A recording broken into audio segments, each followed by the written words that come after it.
Welcome to another episode of No Talking During the Movies. I am your host, Stephen Austin.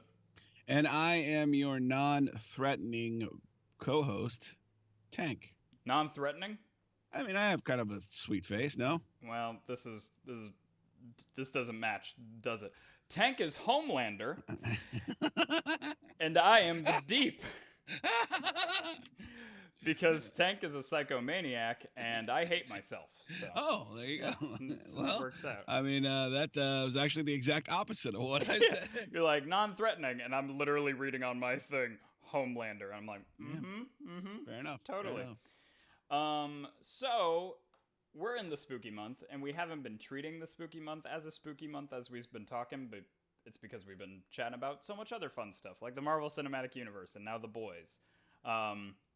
But for the question this week, I wanted to ask you a horror-based question. So, Tank, what's a horror film that you thought wasn't actually scary? I had this conversation with my friend the other day where he said he had finally watched a movie that I love, and he said, "How do you think this movie's not scary? It's terrifying." And it's my answer, so I'll say that. Most horror movies don't scare me. Yeah, I mean, I don't consider a jump scare a scare. I It's a don't count startle. it. No. Now, any of the last time I remember being really, really scared at a movie was The Exorcist 3. There was a scene where a guy in a sheet with some scissors killed or something happened, and all I remember is like it shook me to my core, and I couldn't stop thinking about it for days. And not because it was gruesome, because it wasn't. Yeah. It wasn't overly gory. It was just psychologically terrifying. So, most horror films just don't do it for me.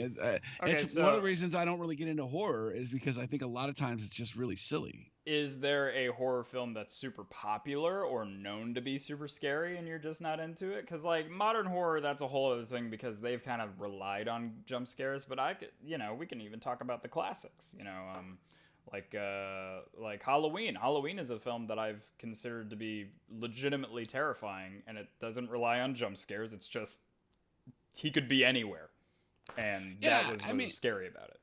I remember going to like the drive-in in October and watching Nightmare on Elm Street and things like that. Oh And yeah, I mean, like you're legitimately terrible, but like as a kid, you know what I mean? Like sure. as an adult, like I don't know, man. I guess maybe I've seen too much real scary shit. I seen too many people shot at, so it's like maybe it's not Yeah. as scary to see, because and maybe I got to work on my suspension of disbelief, but it's the kind of thing where it's the typical, why is she running upstairs? She should be Oh running yeah, outside. sure. Or, Sure. the movie Scream would be 15 minutes long if she just put a 25 in her purse. You know what I mean? Like, Yeah. it's like, it's one of those things where, okay, Yeah, my buddy and me, we actually watched the Friday the 13th movies hmm to laugh at them right. because they're hilarious. And I will tell you one of the best like movie watching experiences I've ever had is we did the DVD of Friday the 13th 3D, and it came with those red and blue 3D glasses. Oh, yeah, yeah, And yeah. it's like that wonky 3D. And the opening shot, actually, like, we weren't scared through any of the stuff that's supposed to be scary, but in one of the opening shots, it's like a pitchfork and hay, like, coming at the screen, and we were like, whoa! And then, randomly, we were just, like, in mid-conversation, and some guy throws, like, a wallet at the camera, and we all were like, and, like, me and him were both like, huh! Like, we actually thought it was coming at us, and I was like, that's the scariest this movie's been. Yeah. Right. Yeah. I mean, that's exactly what I'm talking about. And that movie was terrible. Oh yeah, it's bad, but that's what we love about it. We love Yeah. laughing at the bad ones. You know, So I sorry not to take us off no, track, no, no, but you're good. I had for our recommendation later, I was originally gonna go with Piranha 3 Double D No, because Piranha the movie was so bad, but then they but made like it but in an amazing way. You know what I mean? Like sure, like it's one of those. Sharknado bad.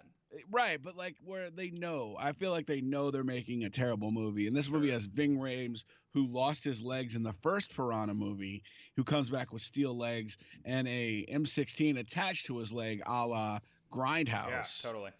And then somehow,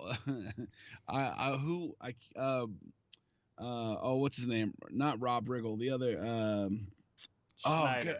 Todd Packer. Todd Packer from The Office Oh, okay, yeah. is owns a water park, and he's pumping water from the ground to save money, and somehow that's leading to piranha. And I kid you not, there is a scene where a couple is doing the dirty, Oh, and she has I a know what. piranha. Nope. Yeah, up No. yeah No. No, really? up in Wondrous Caverns, Oh no, I don't and like that. it attaches to my man's pointer finger. Well, that's kind of funny. It's super funny when you see it. It's the inside that I don't like, but it's the biting of the Well, and then when pointer it comes out, and there's the piranha, and dude, it's so Okay, it's yeah, that's okay. I see why it's great. and she doesn't realize what's going on. She just feels better now because the piranha is out of her guts. So she's like, "Whoo!"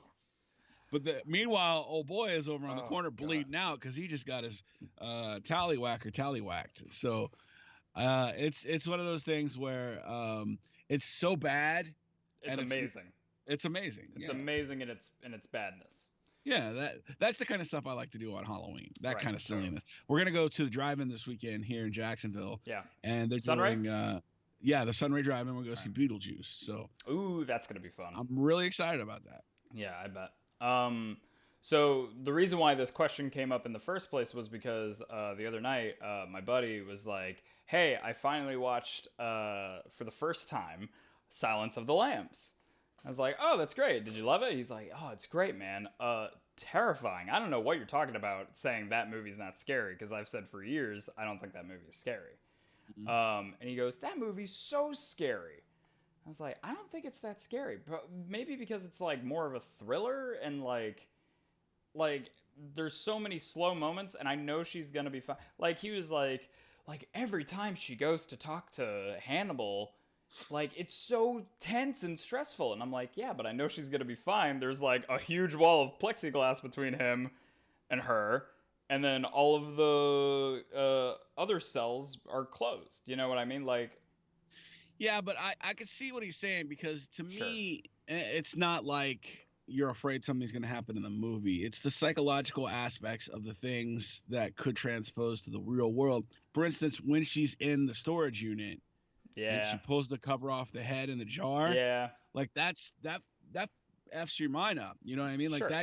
that gets in your head. So to me, that's the kind of stuff that, like, I mean, like, I that think to me is a lot scarier than a guy who somehow catches everybody walking when everybody's running. dun, You know what I dun, mean? dun, dun, dun, dun, dun, dun. It's like Yeah. the embodiment of slow and steady wins the race. You Have know you what I mean? Like, have you seen that video going around about like how Michael Myers actually kills people or something? And it's literally like him walking really slow as the girl's like running, and she looks back and he's just walking, and then when she turns forward he like starts going in a sprint. And then she turns back around and he's like dun dun dun dun. that's really funny. And it's like she turns the corner and he like catches his breath, and then he like jumps through a window. It's great. He's like, I gotta catch up with her. But it's just one of those things where it's like that, where it's like, and that commercial where they're like, why don't we just get in the moving car? It's just like, Oh yeah. everybody makes the No. absolute worst decisions. You know what I mean? Behind the wall of chainsaws. Right, exactly. I love that commercial. And it's a great Tucker and Dale versus Evil. Such a good movie. It's I awesome. love that movie. And a really good, I feel like, Halloween treat. Yeah, because totally. it is scary. But it's also like super funny, and like, it's not a spoof. It's not Scary Movie. No. But it does kind of give you, like, it does kind of pay homage to other movies in the Right. genre. Do you know what's another movie that does that for me? Cabin in the Woods. Oh, see, but that's like serious though. That whole movie kind of like goes off of the whole like Doesn't the it have trope Sean Hunter from Boy Meets World in it? Sean Hunter. I'm trying to remember which one Sean Hunter was. I'm not sure. All I know is they literally call all of the characters like the archetypes or archetypes or whatever. Yeah. Sorry. archetypes, because there's the slut, the jock, the brainiac, the stoner, the virgin, and then she's like, I'm the virgin, and then who is it? Sigourney Weaver's like, we work with what we can get. You know, it's like that whole movie. Oh, you know what? I'm thinking of a different movie. You're thinking of like Evil Dead's 2013. No. There was the Cabin, maybe is what it's called, where there's like a rash, and then that's completely no, it's a different movie. No, but see, yeah, I'm talking about actual like Cabin in the Woods, which is so good. I love that movie, especially the opening of the film where it's like the guys in the underground facility and they're like on a golf cart talking about their weekend plans, and then randomly it like freeze frames with a and it just says Cabin in the Woods and all bloody over them, and I'm like, this movie's great. I might check that out. Oh, it's great. Another one on that's Amazon right now. Like scary is The Cube. Have you seen The Cube? I don't think I have. It's like a cult classic film where a group of people, it's kind of like you're talking about the archetypes. Right, sure. Where they're trapped in a cube that keeps moving. Oh, yeah. And I've heard of this. I haven't seen it yet, though. And you have to figure out which room is safe to go in, because if you go into the room that's not safe, there's different types of traps that kill you. Oh, that sounds cool. So it's like a really interesting character study, and it's like one of those things that's just like super tense and terrifying. Yeah. So see, I like that. I like clever horror. That's what I am into. Kind of like I know you saw Get Out, which I think that's clever horror. Yes, and absolutely. Us is a film that leans more on the horror aspect, but it's still smart in how it approaches it. And that's another film that I die over. Like Jordan Peele. I love how last year it was like, my goal for this month is to get you to watch Us. And it was like 2 weeks ago or something. You're like, I still haven't seen that movie. Like, I still haven't seen it. I want you to see it, but maybe I'll watch it this weekend. It's a good one. I can't imagine it would be bad. It's got Winston Duke in it. I was going to say, you'll really love it because of movie. Winston Duke. He shines in that film. Him and Lupita Nyong'o. Like, both of them are just tight. I was kind of thinking about this because, we'll talk about that later as we get into our recommendations. Oh, okay. Cool. So we got a butt ton of trailers today, so we're going to try to run through them. So first off, we have Dreamland, which is Margot Robbie, and was there anybody else like super recognizable in this cast? No, that one kid looked like Heath Ledger, though. A little bit. He does. He looks like a much younger Heath Ledger. And a much more alive Heath Ledger. Well, that too, technically. But Dreamland kind of seems to be taking a Bonnie and Clyde kind of approach where it's just Bonnie. Welcome to 2020. Yeah. But I don't know. Like, I don't think the trailer showed me too much I was like super excited for. I do like the era and the location very much. I love films that take place in that like Dust Bowl era, like early 1900s. I will say though, like I had a pretty straight face just watching the whole trailer, like, oh, okay. When they do that shot where they're looking out of the barn at the sandstorm coming at them, the dust storm, my jaw dropped. I was like, oh, that looks so good. I think Mad Max Fury Road has ruined me. Anytime I see that, I'm like, that's so cool. It's just dust. That's all it is, but it looks awesome. I just feel like they keep throwing the same movies at me, seeing if they'll stick. Yeah, that's the thing about it. It didn't seem to like change anything. You know what I mean? Yeah. No, it's all just the same shit, and honestly, it's a pass for me. Yeah, me too. I mean, if they come out with another trailer that shows more interesting things, I don't know. The movie kind of seems super predictable, and they kind of showed you most of the plot in the film or in the trailer. And the Woody Harrelson and forgive me because I forgot the name, the Netflix movie with Woody Harrelson and Kevin Costner where they were hunting Bonnie and Clyde. That was a great movie. I don't think I ever saw that. Dude, that's it was a Netflix great. film? It's a Netflix original, and it was great. That sounds like a great like team up too. Because it's the kind of thing where like all these times, all these Bonnie and Clyde movies, we've seen it from the Bonnie and Clyde perspective. Yeah, this is something different. these are the cops that were like the literal cops that were hunting them. Yeah. Kevin Costner's in like an old retired Texas Ranger, and they Oh. just do shit the Texas Ranger way. And Woody Harrelson is awesome in this movie. So that's like instead, what we should do is we should do instead of this, watch this segment, and instead of wasting Oh, your that's a time good idea. watching Dreamland, watch that movie that I can't remember the name. In the movie that you're talking about, it's a Netflix original with Kevin Costner and Woody Harrelson. Right, IMDb it should be easy enough. But I will say, you describing that movie immediately made me think of another movie that I love to death that I don't feel like gets enough attention. Hell or High Water. Have we talked about that before? Oh my God, that is such a great movie. So good. Oh, yeah, I could talk about that forever too. Yeah, I don't know that does get enough credit because it doesn't. The acting job in that, so good. It's amazing, and it's not who's the main? Is it the main guy? Jeff Roberts? I can't remember. I can't remember the names. No, it was Ben Foster and Chris Pine and Ben Foster were the two main. That's right. guys. It's Chris Pine. But I forgot. But who was the cop that was chasing him? For some reason, I keep thinking of Jeff Bridges is one of them. Was it Jeff Bridges? Yeah, I believe so. Okay, so But speaking of which, did you hear what happened to Jeff Bridges? Oh yeah, it's a shame. I know but he got. He says they caught it and early enough. Yeah. Yeah. So by the way, that movie's called The Highwaymen. The Highwaymen. Okay, yeah, I think I've heard of that. So check that out. But okay, we'll do. Yeah. So one of just the Hell or High Water is just full of badassery. So good. Just so badass. And Ben Foster always plays this like undercover badass, like Alpha Dog. Remember Alpha Dog?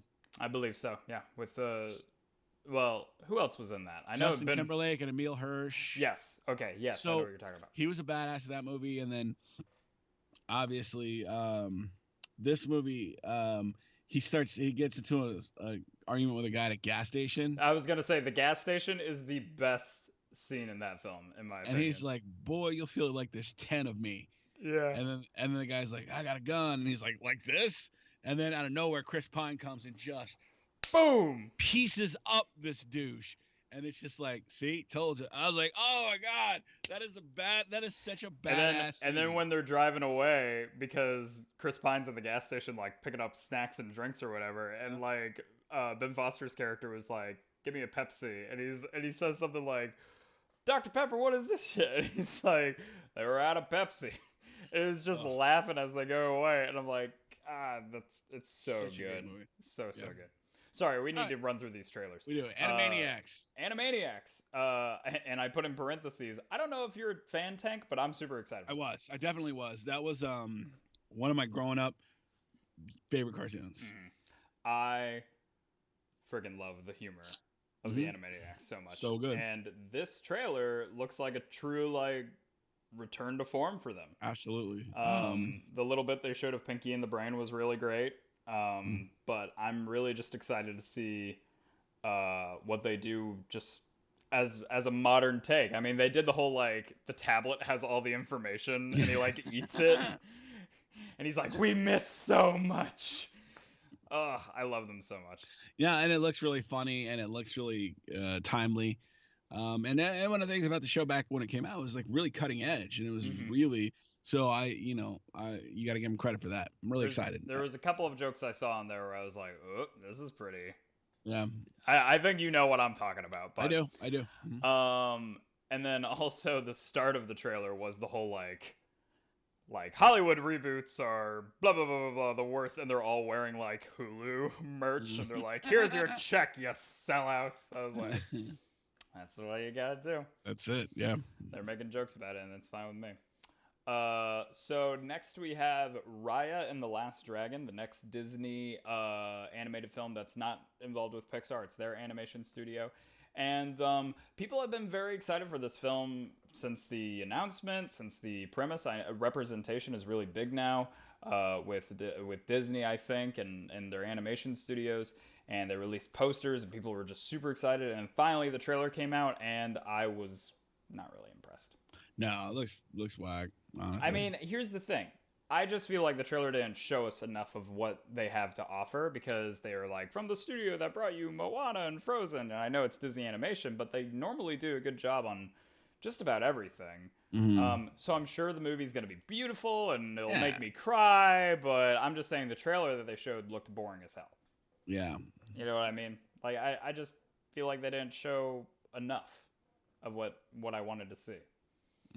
Especially when you call it Raya and the Last Dragon, and then we didn't see any dragons. You didn't see any dragon, but that's the whole, I guess, premise of the film. She's trying to find the last one, and that's the premise. She's trying to find it, and I'm like, oh, okay, all right, we'll see. Yeah. We'll see. I'm not.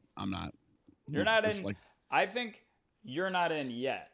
I'm in, but just for what I'm eventually going to see. I think you will be in once we actually get a substantial trailer. Mayhaps. You're a popular man. You're getting all. It's sports. It's all sports happening. Well, that actually is text. Next we have Ma Rainey's Black Bottom, a Netflix original, which is, I believe, going to be the last live-action appearance of Chadwick Boseman. It is. Produced by Denzel. I believe it was Viola Davis, right? Who's also. It looks like it's got a real good vibe to it. Yeah, like very blues and soulful, and I could tell from the trailer that Chadwick is acting his heart out. Like I think it's probably gonna be a winner. And it's gonna be hard to watch too, knowing that that's his last movie. And, exactly. You know, you start to think about like all the pain he must have been in. Yeah, totally. They had a shot of him like in the trailer where he's like on his back with his legs up doing a weird like stretching thing or something, and I was like all I could think in the back of my head was, how bad was it when he filmed that? You know what I mean? Yeah. It's a really odd placement to have in the back of your head, but you just can't help it because you know he was going through everything while he was filming all these films. But I'm excited for it. I'm excited to see it. Yeah, I think it's going to be great. It looks amazing. It looks like it's shot great. Yeah. That era, you know, I'm a fan of that era and that genre. So I'm excited. I'm sure the soundtrack's going to be great too. Absolutely. We kind of talked a little bit about that last week with like how Soul's kind of doing their whole jazzy rendition, and I'm like, the whole film's about music and this guy's life and music, so they're probably gonna have this killer soundtrack. This complete same thing. It's all jazzy, soulful music, and I'm really excited for that. It ties into my today's recommendation for me also. So. Oh, really? Your recommendation is also Oh Brother We're Out There, where mine was last week. You're like, I watched it, and now it's my recommendation this week. Now I recommend it because it's so good. So the next one we have is a film that I think after I watched the trailer, I literally went like, what the hell was that? Well, like, what did I just watch? And it's called The Prom. Did you like this trailer? I'm gonna be 100% honest with you.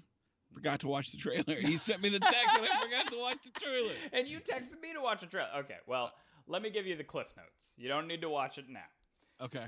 The cliff notes is it's a high school girl who wants to take her girlfriend to the prom, but their school is not doing the prom this year. So her mother, who was I think a Chicago actress who's played by Nicole Kidman, she was a Chicago actress for 20 years, and she's got networking done with all these popular like Tony Award-winning musical theater people, who is Meryl Streep, James Corden, Andrew Reynolds, and she brings them all to their small town in like Indiana to throw a prom for the school. And it's a musical, and it's colorful, and it's in your face, and honestly, this should be right up my alley, but after I watched the trailer, I was like, this looks like madness. Do you feel like it's like trying too hard now? Like a lot of this shit, you know what I mean? Like this is just like, so for instance, so this is a Netflix movie. Yes. And the show Glow was canceled on Netflix. And there's an outcry about the representation on Netflix. I just with Well, stuff like the show was canceled because of COVID. Like right, they knew absolutely. they were going to do another season. All the actors have already been paid for their season 4. Right. Honestly, my mindset was like just wait Mhm. until the crisis is over and come back and do it. But I guess Netflix. I mean, Netflix in general, and this doesn't have to be a representation thing. Netflix in general will literally just go, "Hey, here's a show you're really into." They'll market it to hell when it first comes out, but then they'll stop marketing it as the seasons go on and more people are into it, and then they'll just stop caring. I mean, Netflix is a machine, dude. They Netflix are. they just pump content. That's it. Right. So, You know? like, I know Stranger Things is probably going to have this season, and then because they're not marketing it a lot, the next season will probably be its last because they're dropping it. They're like, they don't market it. They marketed it to hell when it first came out, and the second season, and the third season, I got like no marketing for. Well, but now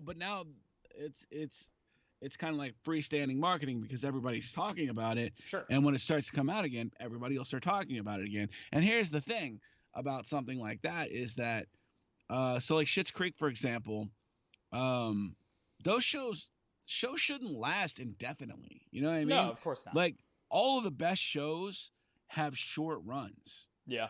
You know what I mean? So like you look at a show like Schitt's Creek, they were in their 6th season. And by the way, it was short seasons. Yeah. 14 was like the max number of episodes. And every show was important. Every minute, every pause, there was no filler. Yeah. And everything about that show was perfect. Yeah. That was a great show.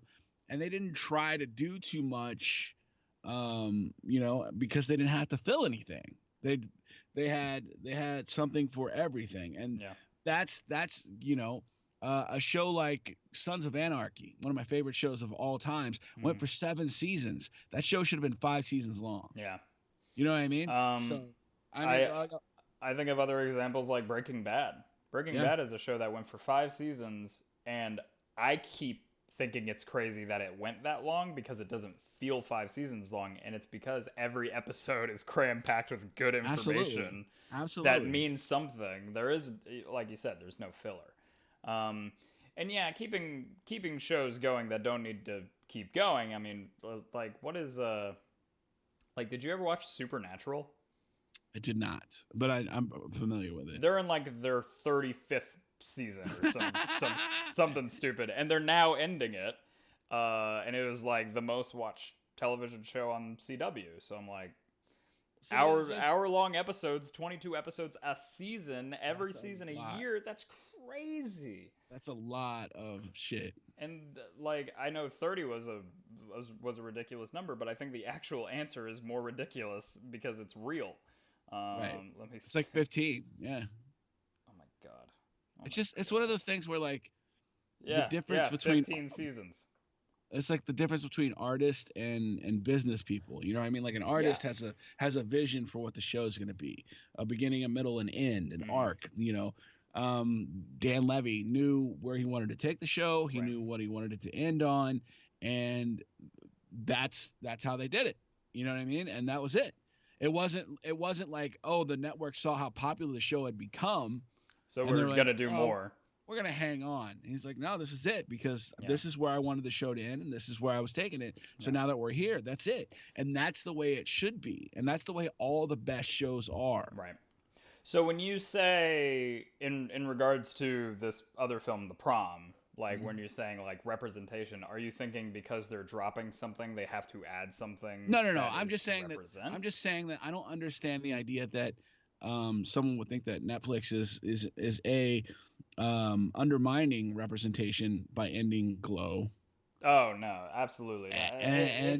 I'm looking at that and I'm like, that's just a stupid business decision. That's nothing like there's you know what I mean? It's not like they're trying to like diminish a market.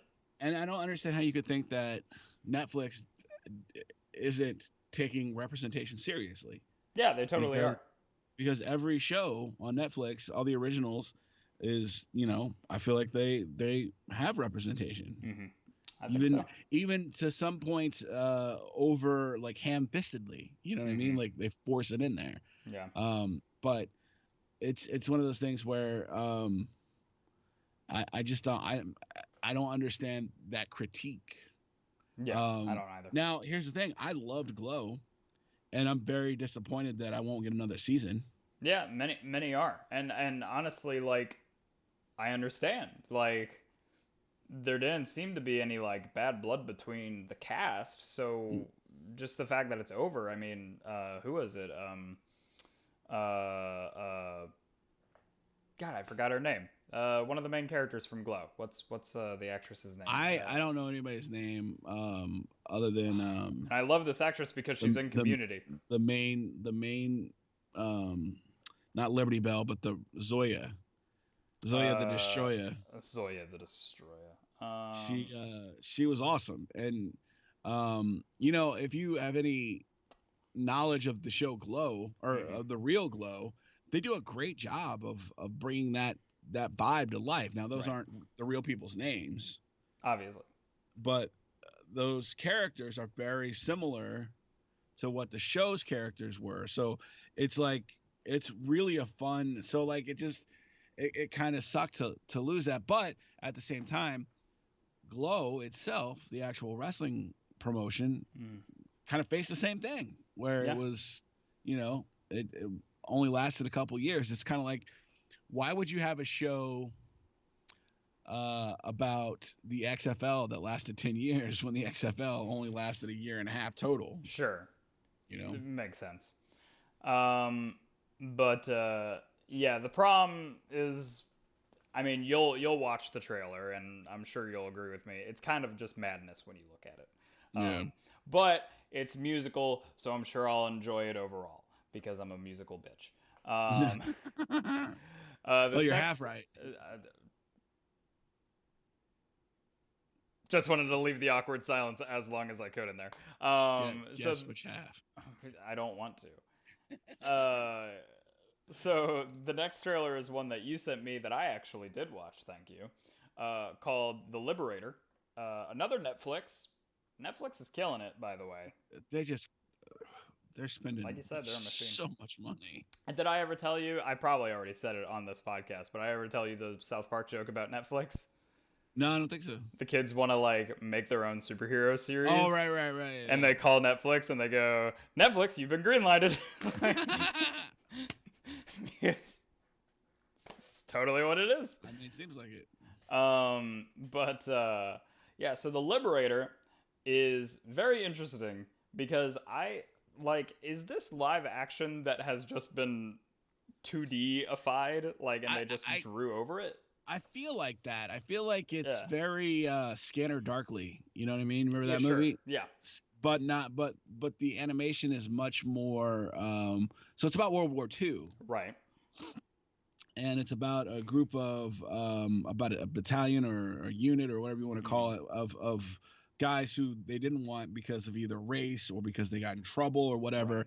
And it's Cyclops, right? Is Cyclops the main? I think so. Yeah. So he's the main, not the guy who plays Cyclops, not actual Cyclops. He's actually the Cyclops. So the animation looks very era appropriate. It does. It looks like something you would see as a telling of what happened in World War II. Right. You know what I mean? Like, it's very appropriate for the era. It looks like a comic book almost, too. Yeah. I can see a lot of other good properties done in this animation style. Yeah. I liked it. I liked the way it looked. It seemed interesting. Yeah. Had a real Frank Miller vibe for me. No, I get that. Yeah, totally. So, but it looks good. It looks like it's gonna be very. I don't want to use the word like important, like that actually means something for films, but I just mean it's gonna make a very strong statement about soldiers and what it means to be somebody who fights for your country. I think, right. Regardless of who you are, what you look like, it's the honor's there. Right. And it really does look like it's going to be special. But so that's all of our trailers. Whew, happy we got through those. Wow, we're almost out of time. Yeah, we're at 35 minutes. We're gonna be running through news pretty quick. You ready for some news? Let's do it. Yeah. Awesome. So we've got our first story, which is almost it's coming full circle because it makes me happy to know that this podcast lasted longer than Quibi. Because we reported on Quibi coming out, and I was like, I could see how this could be a good idea, and you're like, nope, it's gonna die. And look at that. December 1st, Quibi is shutting down, like, completely. The only thing shorter than its episodes was its life. Yeah. I mean, it was a stupid idea. From the beginning. I could see what they were trying to do. This seems something like I feel like they should have taken the premise to like Shark Tank. And see what they said. And their guest star would be somebody who works in like entertainment. It's like a Netflix executive, and he's like, you're green lighted. Here's the thing. So you put that stuff on Netflix and it might do okay. But the problem is every episode's gonna be 10 minutes long. Even at that, you're already on Netflix. Right. Or whatever. Let's not kid ourselves about who the king of streaming is, and that's Netflix. Sure. Yep. You know what I mean? And so if you're doing 10-minute episodes, you could run that on Netflix and it'd be fine. But here's the problem is that you're asking people to get onto a new network, another streaming service that they're paying for, and that doesn't have, you're asking, the shows aren't 10 minutes long really. They're just episodic links. So you can just put 3 episodes into one thing, and so you're bothering people every 10 minutes instead of, and it's Netflix going, are you still watching, like a third through each episode? Yes, that's exactly right. And another thing, like our industry, and maybe like every industry, they take every little piece of research way too goddamn seriously. Like, oh, people don't want to watch full episodes. Bullshit. People will sit there and watch 4 hours worth of content if it's something they're interested in. Yeah, if you keep that's why nobody watches this program, because we can't keep people's interest for an hour. But if we were saying something interesting, they would probably stick around. You know what I mean? And that's what Quibi doesn't understand is sure. They think that, oh no, people want to watch an episode of an Idris Elba TV show for 10 minutes while they're on the bus. No, they don't. They'd rather watch Stranger Things for an hour and just pick it up where they left off later, because that's more interesting. Totally makes sense. A Twitter account I follow called Discussing Film. They made a tweet where second name drop for these mother effers right here for you. Really? I don't think I said it in the episode. Did I? In the episode? Yep. Are you sure? Yeah. Are you positive? No, not 100%. It may have been before we started recording. That's what I thought.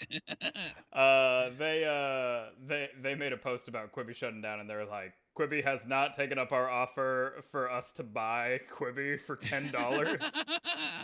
They're like, but it's still on the table if you're interested. They're like, we will pay you $10 for Quibi. There's already so many things. It's one too many. And that's what you said when it happened. You're like, I'm paying for so much. Why would I pay for 10-minute episodes of something?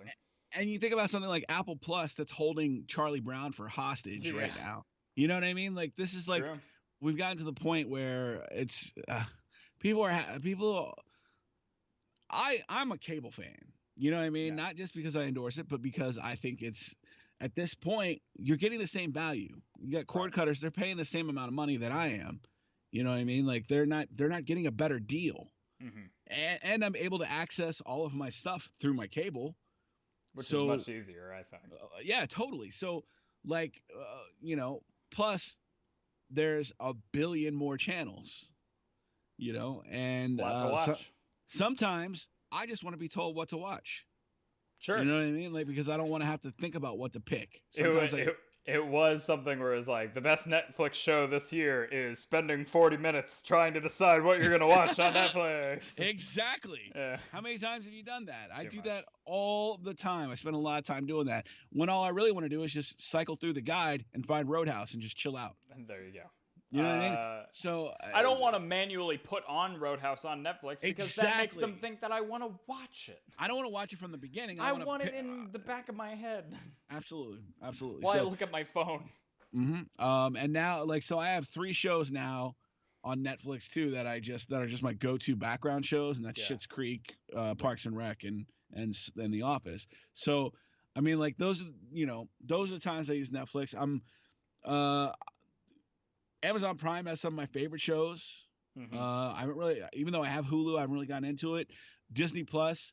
I'm paying $12 a month to basically just watch pieces of Hamilton every couple of hours. You know what I mean? Sure. So, plus, The Mandalorian's coming back in a couple of weeks. So In that's a week, I think. yeah, that's pretty Super stoked. I'm pretty stoked about that. But it's just like if I'm paying all this money, I feel like cable's as good, if not a better value than all the things that you have to get to equal cable. They really did find a way to equal it out where people are like, I'll just get Netflix in addition to cable because then I get all this content. Well, I have Netflix and Hulu, so now I don't need cable. Well, now I get Disney Plus, and then suddenly the value has completely and changed. I should state for just legal reasons probably that I do endorse cable on one of the stations I work for. But that's aside from that. You have told me off camera many times that you just prefer cable than owning 15 streaming services. Before I was re-endorsing them again, I still had cable and I still preferred it to, because I did look into the other options, Hulu Live, YouTube Live, all these different things, and it ends up being just as much, if not more money, and less convenient. Right. So I don't know how we got into that, but I don't either because Quibi sucks. Oh well, we were talking about streaming services. There you go. I will say real quick, Hulu. The only thing I've been using it for is to watch like animes that I really like because they have an anime like market on there. Honestly, when I initially got it, it's because they took Family Guy off of Netflix. Yeah, so me and my friends started doing this thing where we'll put on Family Guy episodes. Like he'll watch it where he is in Orlando, and I'll watch it here in Jacksonville, and we'll just like start it at the same time while watching it on Hulu, and we'll just comment like, we're watching like early seasons where we think it's still good, so we're like laughing at stuff that just still kills. Nice. Okay, so our next news story is that Zack Snyder's Justice League has some reshoots happening with some returning actors. Ben Affleck, Ray Fisher who played Cyborg. It's great that they're all coming back for some extra scenes, especially Ben Affleck being Batman. I wonder if he was in shape. In shape? Oh, yeah, because he said he wasn't into it. Like in an interview, he said he was really not into getting in shape for the movie. Yeah, because he was shredded. Yeah, maybe the reshoots that they were doing, he didn't really need to like. They could have play around it or something. True. Jared Leto is also on this list of people coming back to play the Joker in Justice League. Joker wasn't in Justice League, right? So this is interesting, I think. People seemed very excited that he's coming back, and I was just kind of like, I thought we hated Jared Leto's Joker. I didn't hate it. I know you didn't hate it. And then I was making fun of him one day, and you're like, yeah, but I've met the guy. And I was like, well, that's kind of different. But I thought that was interesting that he's coming back. It definitely piques my interest in the film even more to see Joker in it. The internet, however, is blowing up about Amber Heard coming back to do reshoots. Because she already is in the film, but the fact that she's coming back is what makes people upset after everything that's happened about Johnny Depp. How do you feel about her? I get it. It's a double standard, honestly. Yeah, it is. Because honestly, Johnny Depp is still dealing with the fallout of stuff he didn't even do. Yeah, exactly. As a man, and he didn't do the things that he was accused of. Yeah. In fact, the stuff that Amber Heard did was as bad or worse than the things she was accusing him of that he actually didn't do. And honestly, I feel like if the shoe was on the other foot, she would be completely, she wouldn't get the full, what's his face? House of Cards? Oh, Kevin Spacey. She wouldn't get the full Kevin Spacey, but she'd get a real Louis C.K. You know what I mean? Yeah, totally. Like, I honestly, like, when I saw her listed, I think the tweet that I made was like, the tweet was Ben Affleck, Ray Fisher, and Amber Heard come back. And then I retweeted it with like, one of these things just doesn't belong here. Because And frankly, seriously, I'm not gonna be happy. How important is she to the movie? Also, I is it? mean, yeah, honestly, her scene in the first one was pretty minimal, and honestly, if that scene's still in the film, I get it because they already shot it, and it means something. The movie's Dude, gonna be 4 hours long. what are you talking about? You just CGI somebody else. put put Ariel, the Little Mermaid, over her. Totally though, You like know what I mean? Like, I honestly, my friend was like, just recast her. And I was like, yes. yeah, why don't they? Because Why she don't they? sucks. Yes. Because I don't know. All I know is when I see Zack Snyder's Justice League, which I will, I'm going to be pretty damn upset when I see her on screen because Look, I she's a can't smoke separate her show. now. She was a smoke show in that movie, Never Back Down, that MMA teenager movie. But um, you don't. You're like, but that's all I wanted to say. I lost my train of thought. No. But you don't need her to be. She's not iconic as was it Myrna? Was that her name? I don't remember. I don't see. I That's don't what. remember. So there's the point. You don't even remember her goddamn name. No. You know what I mean? But like, you recast that character with somebody who's not an abuser. But yeah, You know what I mean? Like, terrible person. and boom, it's done. You know what I mean? And maybe everybody, we should all write an apology to Johnny Depp. You know what I'm saying? Like, Totally. I mean, that guy's career took a hit in the Jimmy. Did you ever see Crimes of Grindelwald, the Fantastic Beasts sequel? Nope, but not because he was in it. Well, yeah, I will say the reason why that movie didn't do well is because people were still on board with the, how dare Johnny Depp brigade. Right. And I was even like, I don't know how I feel about that, but it's upsetting. It's really upsetting.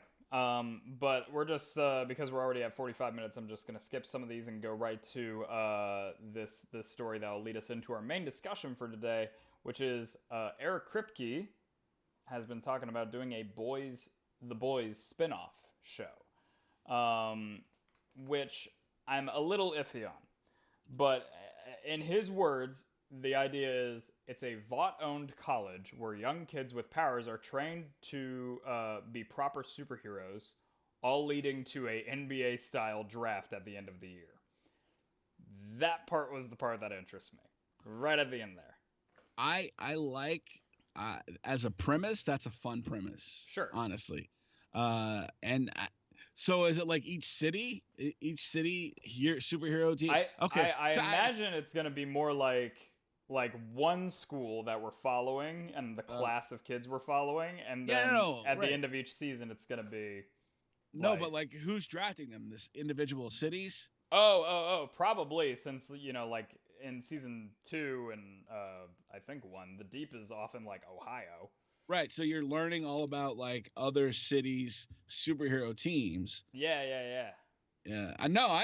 Look, I love The Boys. I think it's a little early to start doing spin-off stuff. I agree. I think he's definitely talking about it as it's popular enough so we could do it, and if we were to do it, this is my idea. But and maybe said it in the past. You'd have to set it in the past, right? Well, yeah, after everything that's been happening with Vought in the show and stuff that's been coming out about them, I don't think setting it now is a good idea. No. But especially what's probably going to happen in the future seasons, because I imagine this spinoff wouldn't even happen until at least after season 3's done, if they were to do it. But I think it's an interesting premise. Honestly, I wasn't into it until the whole NBA style draft pick, because that makes it more interesting. That's kind of a fun wrinkle to it. Exactly, because it adds this it adds the competitive intrigue to it, I guess, where you're like, I really want, because they probably do it like, well, the place you really want to get drafted to is New York City, because that gives you the chance to be with the 7. So then characters you really like, you're like, I want them to get to New York City. But like you also, your first round draft pick goes to the worst city. So like, oh man, you might end up in West Virginia. You know what I mean? Like that's kind of an amazing wrinkle. And, honestly, like after this season, I loved this season so much that I love the idea of that universe having its own show. I feel like we're kind of, it's you don't want to get you don't get overexposed. You know Yeah, what I mean? totally. Like I feel like we're doing right now. So like you don't want to This just this too spin-off much. show could be something that would suit much better when The Boys itself is done. Yes, You know what I absolutely, mean? And then we can absolutely just get more of that universe without actually having two things going on at the same time. done. Okay, so like you said, you really enjoyed this last season of The Boys, so why don't we I, talk about it for a bit? I Before we do, we probably should say our recommendations. okay. My recommendation, not based on anything other than I saw it the other night and I thought, wow, this is a great movie. Is Cadillac Records. Cadillac Records. Cadillac Records ensemble cast with Adrian Brody, Beyonce, Jeffrey Wright, Oh, Cedric the Entertainer, Eamon. I can't think of Eamon's last name, but what is the song? it's just cable. It's a Oh, movie. okay. I It's I, a mo- I it's a don't movie. remember hearing about this. It was incredible. It's about chess records. Now, here's the thing. It's one of those things where it's not historically accurate. Okay.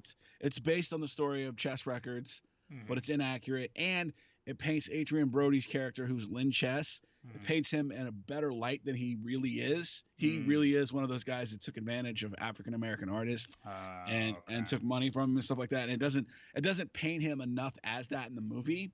Hmm. But go into it with that mindset, Okay. knowing that Adrian Brody's character isn't as good a guy as they're painting him out to be. Number Which one. is which is interesting because that's why I didn't want to watch The Greatest Showman, hmm because P.T. Barnum is like an asshole in real life. Piece and of he's shit, yeah. horrible to his workers. And he was a slave owner, and Yeah, exactly. And then in Greatest Showman, they make him like a musical, you know, white savior, and I'm just yeah. like, I don't think this is what they should have done with that. Yeah, see, this is the kind of thing you go in, you take it with a grain of salt, honestly. Totally, sure. And but like it's worth it because you got Mos Def playing Chuck Berry. Oh, that's awesome. So like there's like tons of like really great performances. Jeffrey Wright gives an Jeffrey Wright is the most underrated actor. I was gonna of the say, era. I was gonna cut you off, but I was like, I feel like he's going where I'm going. Honestly, just keep giving Jeffrey Wright roles. I'm so excited to see him as Absolutely. Commissioner Gordon in the Batman. Yes, That's gonna be killer. So I mean, this is a guy who played a Puerto Rican gangster and Muddy Waters. I mean, this is Yeah. this is a guy who's like has that kind of range. And as Muddy Waters, just incredible. So, Did you ever watch him in Westworld? oh yeah, Okay. absolutely, Yeah, like steals that whole absolutely, show. definitely. Uh, So you got all the main players in blues: Willie Dixon, hmm. Cedric the Entertainer. Beyonce is amazing. And sings she's Etta James, Oh, okay, that's awesome. and she sings This Etta James's songs. When did this film come out? Why have It's I not been heard out. about It's this? like 2010 maybe. Oh, okay. But it's just so good. Little Walter, played by Columbus Short. Dude, You know, 2008. so yeah. So I remember I saw this movie in the theater by myself, and I just it's so good, so underrated. Nobody talks about it, Look but at Jeffrey Wright. Oh, he looks so yes. good in this. Muddy Waters, dude. He's Muddy Waters, and he embodies that like nobody else. Now, there's a guy, Howlin' Wolf. So we were talking a little bit about Winston Duke earlier. Yeah. I would love to see a Howlin' Wolf documentary movie with Winston With Duke Winston. as Howlin'. So that's kind of what made me think of it a little bit earlier. But I kind of whenever this movie's on, I watch it because the music is phenomenal. Because you've got Beyonce singing Etta James songs. Yeah, I mean that sells me enough right there, because I'm sure the Absolutely. soundtrack alone to the film is, worth it. And as Etta James, she has such a thing. And Mos Def as as Chuck Berry is fun.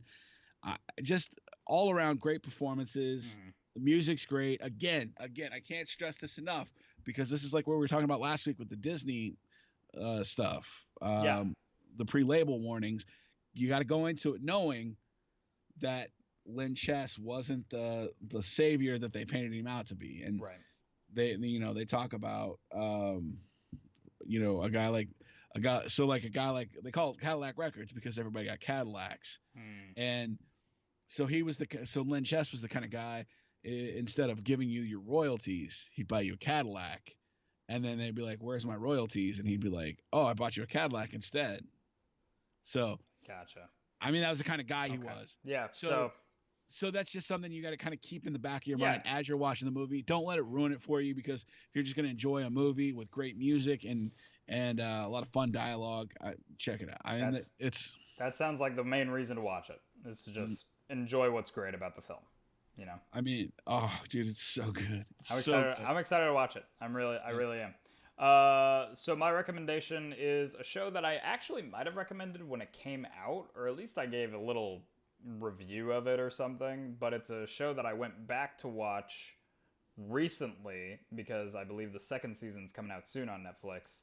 And then when I finished watching season one, like rewatching it, I immediately started watching it again because I love it so much. The Witcher. Oh, I don't know okay. if you've watched it yet. Haven't I know you're haven't. not the biggest Henry Cavill fan, but I will say he kills it in this show. And I find that universe just so freaking interesting. Um, it's based off of the books. I've never read the books. They base a lot off of the games as well. Never played the games. I just recently started playing Witcher 3 because of how interested I got into the show. Because I love the universe where it's just, you know, it's medieval fantasy, but there are monsters everywhere, and the Witcher's job is to hunt and slay the monsters.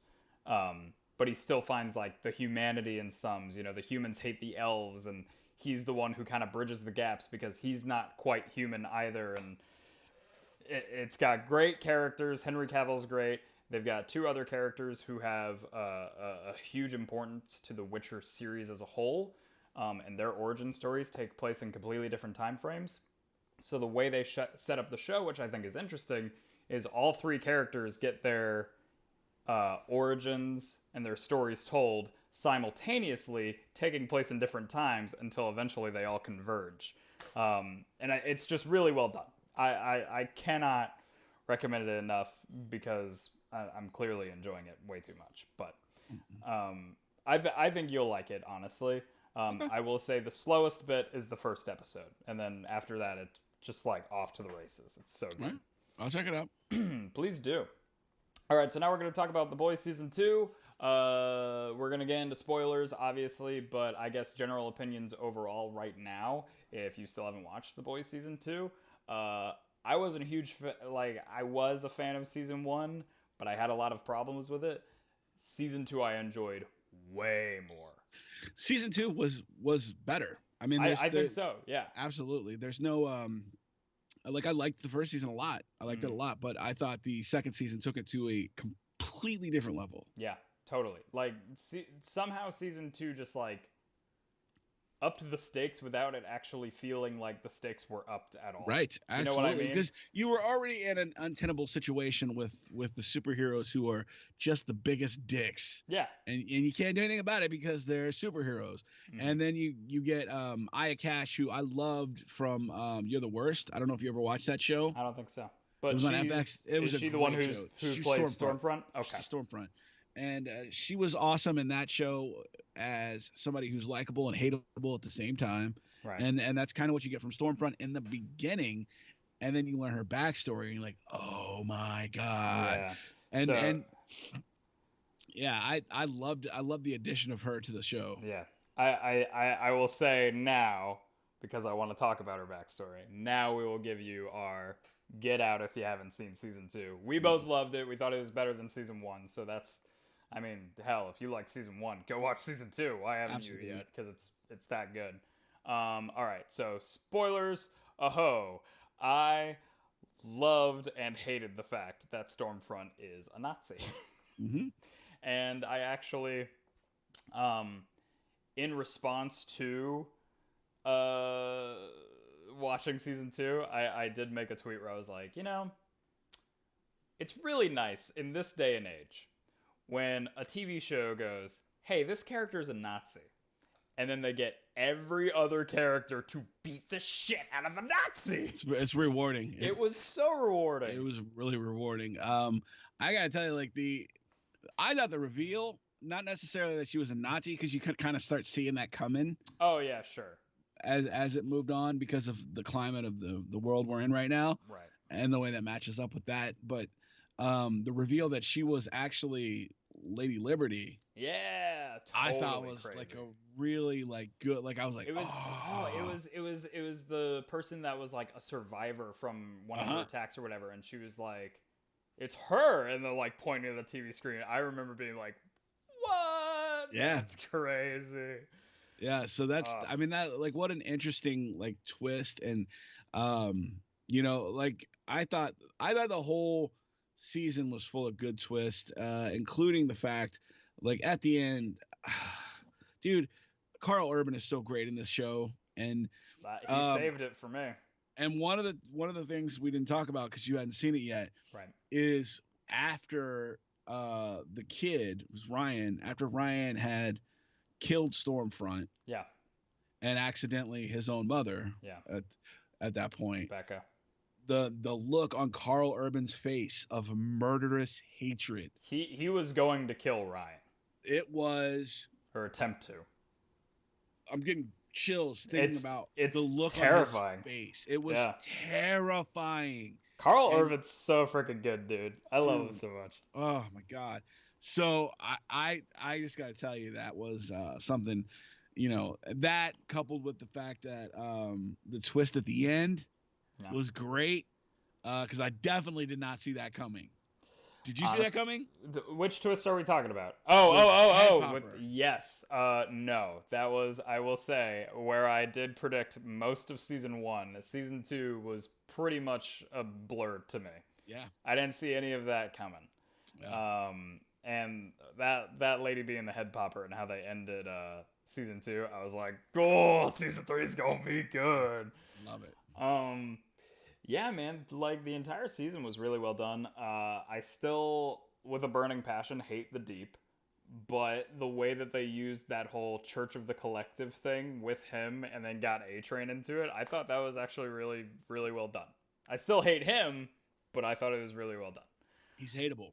He's the worst. I find him funny though, and I know that it's like you know, when he was like, oh, I've married this weird lady and she gives the worst head of all time. I mean, like, that's funny, but also, yeah, you forgot he's a sexual assaulter. You know what I mean? Yeah, like, totally. I did, like, I do hate that, like, when A-Train's like sneaking in on that meeting between the head of Vought and the head of the Collective, and it's the whole like, you know, we'll take back the Deep, but given Stormfront's you know, mindset and character, we cannot take A-Train. And I was like, she's a racist. Like, but also like, oh my god, like A-Train giving the documents to Huey and Starlight and saying like, we're even now, and then it's right before he leaves and he's like, that Nazi bitch, you know? I was like, I love this so much. My favorite moment. My favorite moment. My favorite moment. It's funny because it's Frenchy. It's a Frenchy moment. Oh, okay. Is when the girls were beating the shit out of Stormfront. Yes. And that song by Peaches was playing. Yeah. And Frenchie goes, "Oh, I guess girls really do get it done." Yeah, because it's the reference to the beginning of the show. Oh, with their, God, it was so rewarding. Stupid marketing of like girls get it done for this heroes, and it's dude, when Queen Maeve showed up to help them fight, I was like cheering. I was like, yes! I was too. I was like, dude, it was so awesome, and they were just beating the shit out of her. I loved it so much. I was like, take everything you deserve. Oh, it was so good. And I learned, I did a little bit of research on terms of like how the show's different from the comics. So like Stormfront, for instance, in the comics is actually a man. So when they brought her in, Oh. it's a completely different twist on like what the characters were expecting. But she was still a Nazi, so people were really happy. I think the story actually works out better where she was Vought's wife, I think so too, and honestly. and by the way, I found out like I know what she was saying when she was dying. I did too. I looked it up. Yeah, Heartbreaking, kind of, but even though you hate her. Okay. Of course. Of course, yeah, she's the worst, but it's like, it is interesting as a character development that what she's saying is stuff back to where she was married to her husband and had her daughter, which that honestly was like really crazy when she's showing Homelander the picture, and Homelander's like, your grandmother? And she's like, my daughter. And I was like, what? I was like, what? I was like, what? I'm waiting for a response because Tank's texting. No, I don't know how to respond to that. I'm waiting for your testicles to drop. I was like, what? No, but God, it was just so freaking good. It's so good. Some of the other differences, by the way, I will say I learned Becca actually is dead in the comics. She died in the before all of this started. Exactly. So that's when the show immediately took a 180 and was like, hey, even the fans of the comics won't expect that she's alive with the son. And the senator is also a man in the comics. Yeah. Mm-hmm. The senator who's the head popper is a man. I think vice president actually. Also, Stillwell, I believe, is also a man. Yeah, and here's the thing. Like, I think the way they did it plays better. The way they did it in the show, I think plays better. I think so too. I don't think it's necessarily representation, but I think it's supposed to be subvert. What's the word? Subversion of expectation. You know what I mean? Maybe. And honestly, I thought with Stillwell particularly as a character it made a lot more sense for Homelander to me. Right, because the way that they had their relationship as like this weird mother-son, but also sexual, like very all sexual. That was so weird, but it worked because of how effed up Homelander is, and I just don't see that happening if Stillwell's a man. Yes, exactly. And it also reminded me of the relationship that I have with your mother. Thanks. Yeah, very, very similar. But no, overall, I thought season 2 was very, very well done. Like I said, I didn't predict nearly as much that happened in season 2 as I did in season 1. If you had to muscle your way, if you had to force your way through season 1, I recommend still watching season 2 because it makes season 1 better, actually. Honestly, yeah, I think so. I bet if I went back and watched season 1 now, I'd probably enjoy it more. Especially because I could just say, I'll just skip all the deeps parts. But on terms of character development, I get what you're saying about like Huey, because we were talking about it last week. You were like, I'm waiting for Huey to like man up or something. He's gotta step up. I'm telling you, man, he's a useless part of the team right now. I think it's gonna happen, especially at the end of season 2 with how he's like in the domain of the head popper lady or whatever. I'm like, I'm thinking that's gonna cause him to break, or maybe the death of a character is gonna cause him to break. And also, I know from the comic books that some of the guys started taking V. Well, yeah, I guess that was early stuff where they might be. I think in general they might be shifting away from that because they like the narrative of normal people against superheroes. Okay, but again, even if they did that, I would kind of be into it because I really want to see murderous Carl Urban take V and just like beat the hell out of people. Like, it just sounds super awesome. Carl Urban with all souped up fighting Homelander. Okay. Let that be the series finale. Yeah. By the way, I just want to end our discussion about The Boys season 2 on what I thought was one of the funniest shots in The Boys, which is what they showed at the end of Homelander on the roof of the building. Do whatever I want. With his silhouette in the moon as he's just going for it. That's his hero shot right there. It really is. Like his cape fluttering in the wind and just... It's really funny. It's pretty funny. It killed me. I saw somebody online I shouldn't say this. Somebody online cut together that shot with the shot from Ghostbusters when all of the Stay Puft Marshmallow Man comes down and lands on people. That's really funny. I thought that was really funny. Oh man. But we're excited for season 3. We got Jensen Ackles coming in as Soldier Boy. We'll see it in 2022. Do you think, is that what they said? I don't know. It'll be next year, but still, I think so. That's still a long way away. It is. We've got we do have the episode title for season 3, episode 1. It's called Payback. Ooh. Which in the comics is actually, I believe, the name of a character, which is interesting because it could have multiple meanings, obviously. Mm-hmm. But also we have Jensen Ackles coming in as Soldier Boy, who's the Boys universe's take on Captain America. So that'll just be super fun to watch. I'm really excited for season 3. I'm excited to see where they go with it. But good stuff.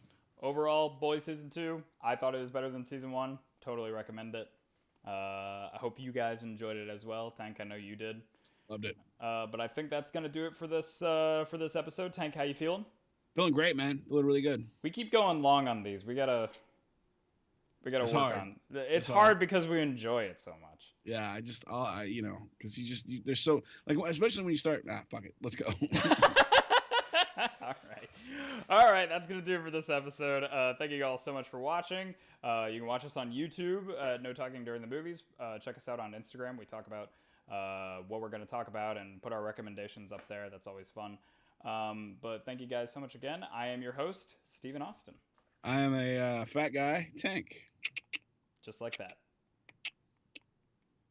I'm just gonna keep you going. All right, we're done. Goodbye.